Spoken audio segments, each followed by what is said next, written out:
ඔයගොල්ලෝ හැමෝටම අපි අද බලමු ඉන්දියන් පාකිස්තාන අය හදන චිකන් පෙෂාවරි හදන්නේ කොහොමද කියලා. මෙතන මම අරන් තියෙනවා කුකුල් මස්,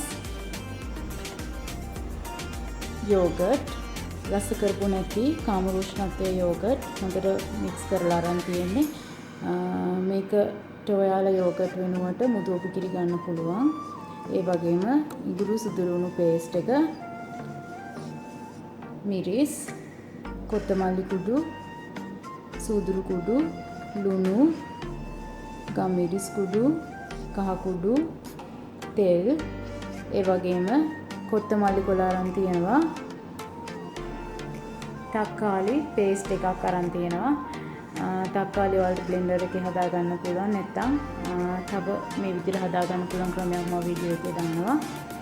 ඉතින් බලමු අපි මේක පහසෙන් ඉක්මනටම කොහොමද හදාගන්නේ කියලා. තක්කාලි ටික ඔයාලට මේ විදිහට ග්‍රේටරයක් ආධාරයෙන් දෙකට කපලා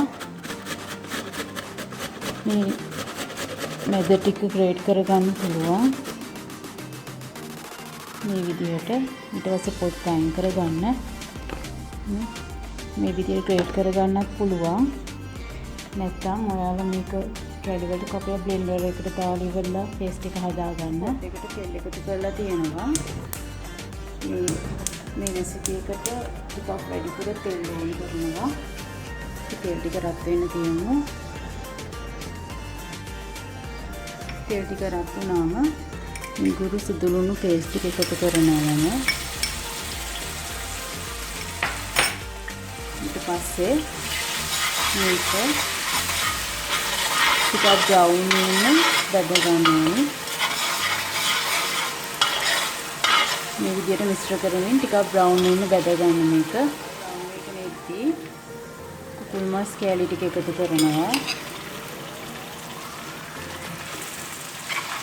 මේ විදිහට කුකුල් මස් ටික එකතු කරලා කුකුල් මස් ටික බ්‍රවුන් වෙනකම් මේ තෙල් එකේ අපි බැද ගන්න ඕනේ.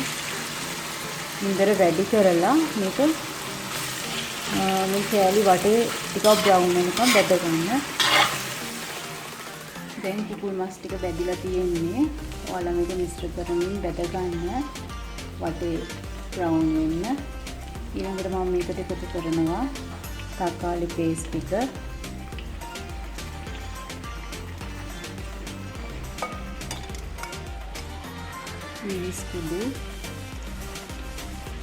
මිරිස් කුඩු කියලා තියෙන ප්‍රමාණයට වඩා වෙනස් කරලා ඔයාලට එකතු කරන්න පුළුවන්. මේවා හැමදේම ඔයාලගේ රස අනුව එකතු කරන්න. සූදුරු කුඩු, කොත්තමල්ලි කුඩු, කහ කුඩු, ගම්මිරිස් කුඩු, ඒ වගේම ලුණු,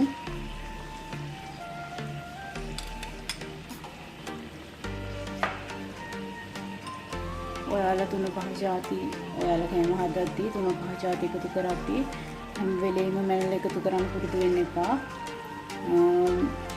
තමන්ගේ රස අනුව එකතු කරන්න පුරුදු වෙන්න. එහෙම වුණාම පහසුයි.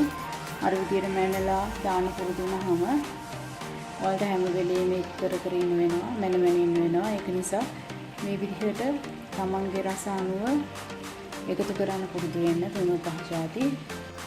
ඊළඟට අපි මේක මිශ්‍ර කරගන්නවා.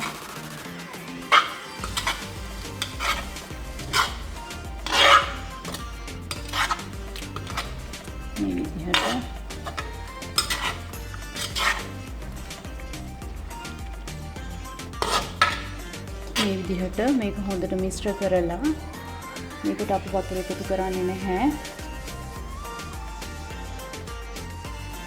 අපි වහලා පැය කාලක් වගේ මේක උයාගමු. මධ්‍යම ප්‍රමාණයේ ගින්දරේ තියෙන්නේ පැය කාලක් විතර උයාගත්තු මස් එක. මම දැන් මේකට යෝගට් එකතු කරනවා. යෝගට් ටික එකතු කරලා නැවත හොඳින් මිශ්‍ර කරන්න.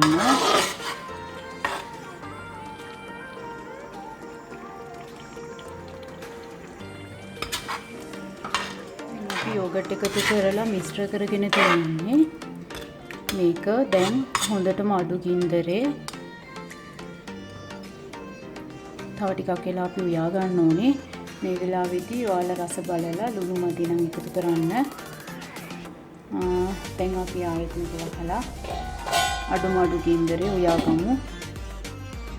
මේ තියෙන්නේ පැය භාගයක් විතර අපි අඩුම ගින්දරේ උයාගත්ත මස් එක. මේකට මම දැන් කොත්තමල්ලි කොළ ටිකක් එකතු කරනවා. ඊට පස්සේ මේක මික්ස් කරගමු.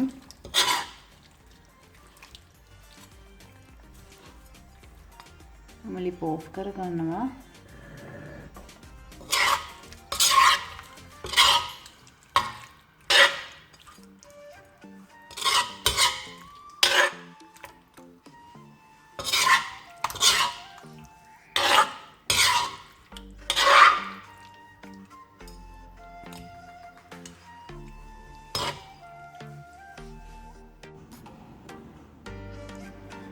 මේ තියෙන්නේ අපි හදාගත්තු කුකුල් මස් එක.